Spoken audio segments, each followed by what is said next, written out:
ये हाँ, ये जो है 10वें अध्याय का 9वां श्लोक। ये 10वें अध्याय का 9वां श्लोक है।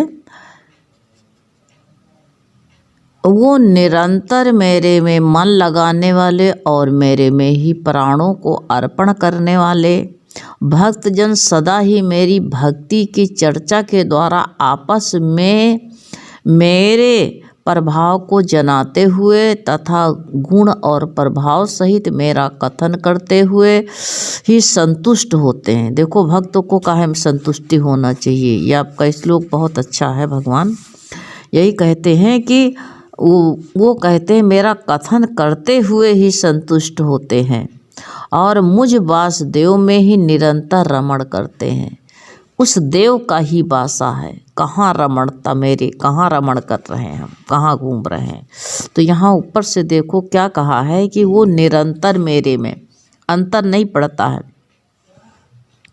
चाहे सोते रहें, चाहे घर में रहें, चाहे सत्संग में रहें, चाहे अध्ययन कर रहे हों, कहीं भी जब भगवान का चिंतन है तो हमेशा उसी में हमारा निरंतरता बनी हुई है। अब देखो, तुम नहाने जाओगे तो तुमको क्या निरंतरता बनी रहेगी? भगवान का पाठ करना है। यही निरंतरता होनी चाहिए। जहाँ भी तुम रहो, कोई भी कार में भी रहो, कहीं ट्रेन में भी जाओ, वहाँ भी भगवान में कहीं सफ़र कर रहे हो तो अगर तुम्हारा भगवान में चिंतन है कि आज हमको जो है, आज हमने गीता नहीं पढ़ी, तो तुम भगवान में रमण कर रहे हो। तुम्हारा रमण भगवान में निरंतरता बनी हुई है। अब तो कहाँ वो निरंतर मेरे में मन लगाने वाले। देखो, तन लगा नहीं सकते हो। तन से तुमको संसार में जब शरीर है तो क्रिया करनी पड़ेगी। तन तो सब कर्म में लगा दो। इंद्रियां कर्म करें विधि नाना, मन वहीं रहे जहाँ कृपा निधाना।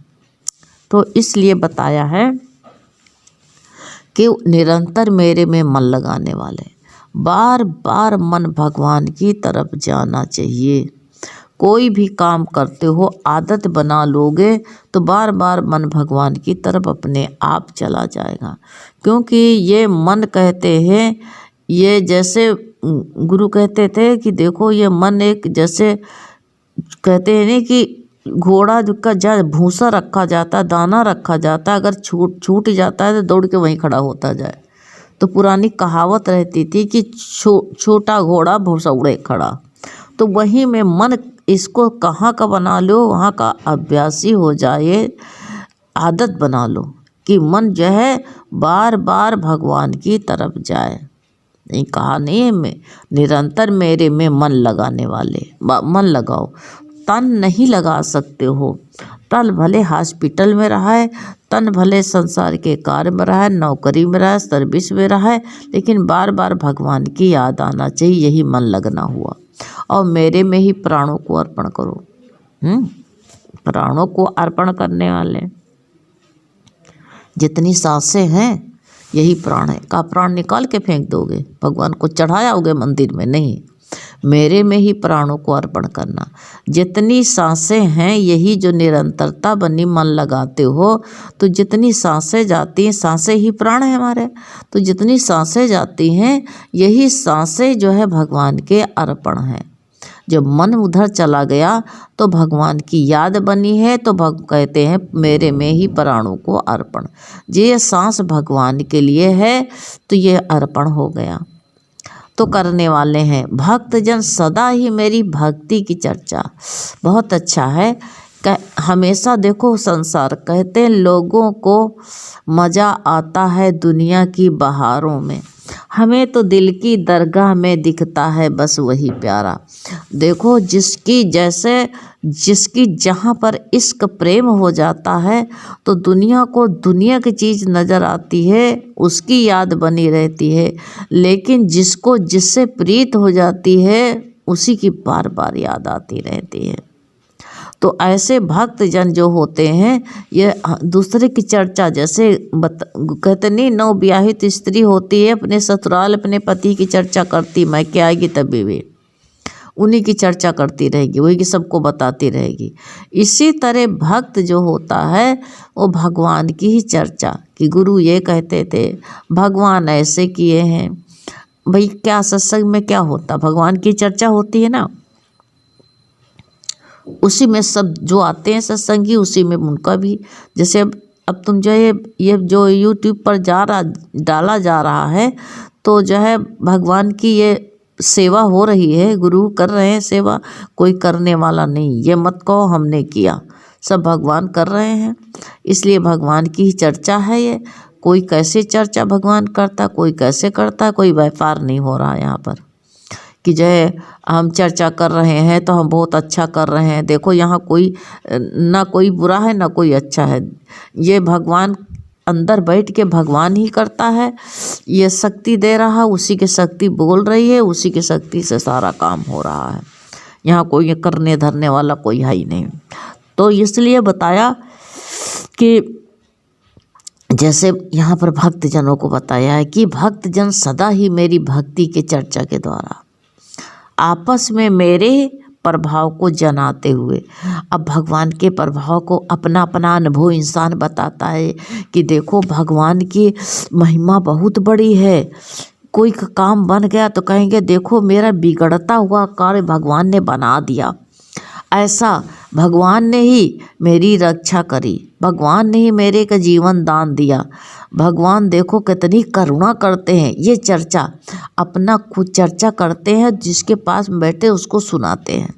आपस में 4 लोग बैठते हैं तो भगवान की संबंधी बातें करते हैं। भाई जैसे जैसा स्वभाव बन जाता है तो वैसे ही वैसे उसकी चर्चा भी होने लगती है। तो वो आपस में क्या करते हैं और इसी में उनको संतुष्टि होती है। भगवत चर्चा में ही प्रभाव को जनाते हैं कि अरे भैया भगवान के प्रभाव बहुत बड़ा है, ऐसा ये फला काम बन गया, ये प्रभाव जानते हैं और जिसका कथन करते हुए ही संतुष्ट होते हैं, उनको इसी में संतुष्टि मिलती। बहुत लोग कह देंगे कि जब देखो तब इनके पास में ही चर्चा रहती है, तो किसकी चर्चा करें? आप संसार की चर्चा करोगे तभी कहेंगे अरे देखो जब देखो तब वही बात बताया करती हैं। तो ऐसे ये वो बात ना बता करके यही भक्त जन को कहा सदा ही मेरी भक्ति की चर्चा करो, भगवान के गुरु के वचनों की चर्चा करो, ये गीता जो गीता में दिया हुआ है इसकी चर्चा करो। जहाँ बैठो तो गीता संबंधी बात होना चाहिए। कोई तुम्हारे अंदर जो भरा होगा तो जहाँ बैठोगे तो वही निकलेगा ही। अब तुम देखो संसार में पहले तुम बात करते थे तो दूसरी तरह की थी, अब तुम बात करोगे तो तुरंत आदमी कह देगा क्या आप कहीं से जुड़े हुए हैं क्या, भक्ति भाव में कहीं जय सत्संग जाते हैं क्या, तुरंत आपको कोई बता देगा इस तरह। तो वही कहते भक्तजन सदा ही मेरी भक्ति के चर्चा के द्वारा भक्ति की चर्चा करते हैं। जहाँ भी बैठते हैं वो आपस में इसी से हुए प्रभाव को जनाते हुए ही वो कहते और भगवान के गुणों का गान करते हैं। हमेशा भगवान के गुणों का ही गान करते रहते हैं वो तो, और इसी का कथन करते हुए संतुष्ट रहते। कोई बात दूसरी आ जाती है तो उसको अच्छा नहीं लगता है। यही तभी तो कहते नहीं है कि वो दूसरा कोई आ जाएगा तो जैसे भगवान जी बता रहे थे, कह रहे थे जैसे स्त्री जो है अपने अंतर की बात, अपने घर परिवार पति की बात जो दूसरे से कहने में उसको शर्म लगती है, लेकिन अपनी सहेलियां आ जाएंगी तो उससे सारी बातें बता देगी वो। इसी तरह जो है यहाँ भक्तों की सहेलियां होती हैं। दूसरा कोई आएगा तो उनको सुहाएगा नहीं, अच्छा नहीं लगता उनको, दूसरा कोई आ जाता है। उनको जो है जब भक्त मिल जाते हैं तो बड़े खुश होते हैं और अपने दिल की बात कहते हैं, और कोई जो है कहता है तो उसको बड़े प्यार से सुनते भी हैं। तो यही प्रभाव जनाते हैं। कभी कोई वो अपने दिल की सब बातें खोल के कह देते हैं तो भगवान के गुणगान करते हैं और प्रभाव सहित भगवान का कथन करते हुए संतुष्ट होते हैं। और फिर बाद में कहेंगे आज तो बहुत अच्छा लगा, आज तो भगवान की चर्चा होती रही, आज दिन कितना बढ़िया कट गया। तो वही कहते हैं यही है मुझ वासुदेव में निरंतर रमण करते हैं। और कैसे रमण करोगे? क्या भगवान की मूर्ति के अंदर घुस जाओगे? यही उस देव का ही वासा है। तो ऐसे जो आपस में सब बात यही आपस में बात करना ही सबसे बड़ा जो है, यही सबसे बड़ी भक्ति है। तो भक्तजन आपस में चर्चा करते हैं।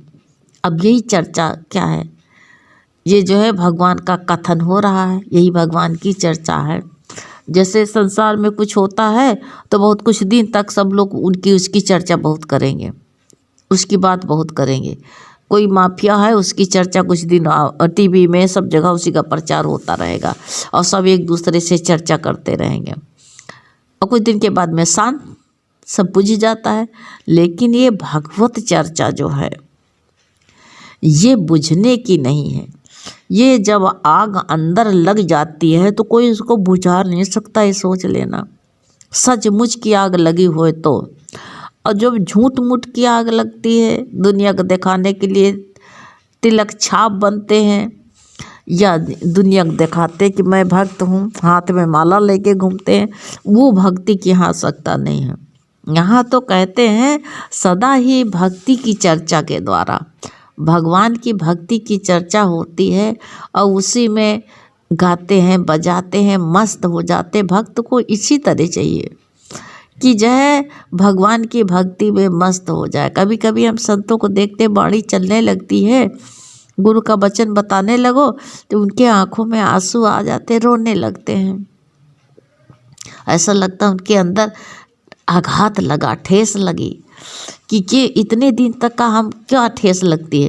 क्या है, देखो भगवान की भक्ति में कितना आनंद, कितना भगवान का वचन कितना प्रभावशाली है और भगवान का वचन सुनते ही उनके अश्क बिंद टपक गिरते हैं। तो उनको बताना पड़ता तो कहेंगे ना, क्यों रो रही हो, क्या बात है, पूछो। तो कहेंगे ये खुशी के आंसू हैं दीदी जी, ये खुशी के आंसू हैं। भगवान का वचन सुन करके इतना गदगद हो गया मन कि जो है ये ठहर नहीं पाए, आंखों से पानी आ गया। ये आंखें भी मेरी भक्ति कर रही हैं।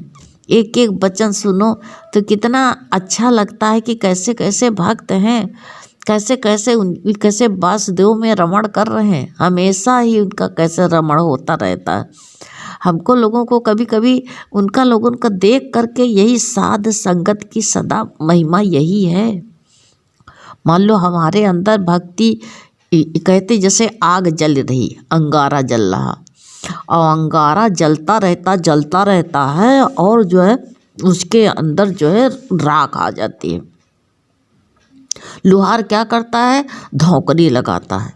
वो धौंकनी लगाता है तो उससे सब राख उड़ जाती है तो आग जो है प्रचंड हो जाती है। ऐसे हम लोग घर परिवार में रहते हैं तो हमारे लोगों के ऊपर धधकती हुई भक्ति नहीं रहती है, राख आ जाती है उसके ऊपर। जब राख आ जाती है तो काहे कि सत्संग जाओगे, संत के साथ में बैठोगे, तब वो धौंकनी लगती है तो आग बड़ी प्रचंड हो जाती है। इतनी तेज आंच हो जाती है कि फिर भक्ति भाव में वहाँ साध संगत से लौटने पर कितना गुनगुनाते हुए काम जो है, कभी कभी जैसे सब काम करके आप जा रहे हैं और जो है कुछ थोड़ा बहुत काम रुक गया है और आपका टाइम हो गया, आप चल दिए, तो वहाँ से लौट के ऐसे संसारिक काम में जाओ तो लौट के आओगे तो गुस्सा लगेगी कि बताओ थोड़ा सा काम रह गया, इसको भी कोई नहीं कर सका। लेकिन जब वहाँ साध संगत से आओ तो गुनगुनाते हुए जो कार्य पड़ा रहता है वो जो है कर डालोगे बड़े वही धुन में। और कभी कभी आप भोग प्रसाद बना करके जाओ और सारा घर पूरा चट कर जाए, तुम्हारे लिए ना बचे, तो अब तुमको क्रोध नहीं आएगा। देखोगे बर्तन खाली है तो आप तुरंत ही जा करके कुछ ना कुछ बना लोगे। ये भक्ति का प्रभाव है, पड़ता है, बहुत पड़ता है। और अगर संसारिक भाव में रहते तो आपका खून खौल जाता, लो बना बना के मर गए और जो है देख करके आए तो बर्तन खाली पड़ा। ये भक्ति का प्रभाव अंदर पड़ता है। ये गुणगान का प्रभाव जब जीवन में उतार करके तब लगता है। ऐसे लगेगा कि तुमको ये लगेगा कि हम देखो गुरु के वचन से कितना बदले हैं, नहीं तो पहले की तरह शेर की तरह दहाड़ते कला मचा देते हो। अब ऐसा लगता था। अब जो है मन भक्ति के धुन में यही भगवान की चर्चा में कहते रमण करते रहो तो शक्ति मिलती है, और जो अंदर की आग धीमी पड़ जाती है वो प्रचंड हो जाती है। ये भक्ति का प्रभाव है।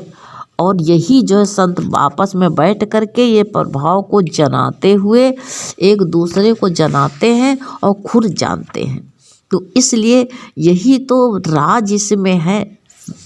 कहते हैं सत्संग की महिमा यही लिए बहुत गाई गई है। जहाँ संत की मंडली में बैठो तो एक दूसरे की सांसें शुद्धता की उड़ती हैं और उसका वाइब्रेशन वो हम भी उस नासिका से सांस लेते हैं, और सांस लेते हैं तो फिर हमारे अंदर वो शुद्धता जाती है। जब हमारे अंदर शुद्धता चली जाती है तो हमारे भी मन को विशाल बना देती, शांत बना देती, पावन बना देती, निर्जा बना देता है हमारे मन को। वो पावन जो हो जाता है, फिर हमारे कूड़ा करकट, बहुत ऐसी बात नहीं, गृहस्थ में बड़े कूड़ा करकट भर जाते हैं। अरे बहुत ज़्यादा कभी कभी देखो कितना मन खींच जाता है। यही सब लोग अच्छे रहते हैं और यही फिर इसी घर में देखो कभी कभी कितनी उलझनें आ जाती हैं बहुत ज़्यादा। तो यही हम लोगों के लिए चाहिए। अब तुम्हारा मन उलझा है, आप जो है मोबाइल लगा करके बैठ जाओगे तो आपको जैसे बहुत प्रेमियों का फ़ोन आता है, कहते हैं कि आज हम बहुत उलझे हुए थे दीदी, ये वाणी सुनने लगे तो हमारा मन शांत हो गया। क्यों? कि ये गुरु के मुख का वचन है। जो गुरु के मुख के वचन होते हैं तो 3/3 गोली की तरह हमको असर करता है। टाइम हो गया। हरि ओम।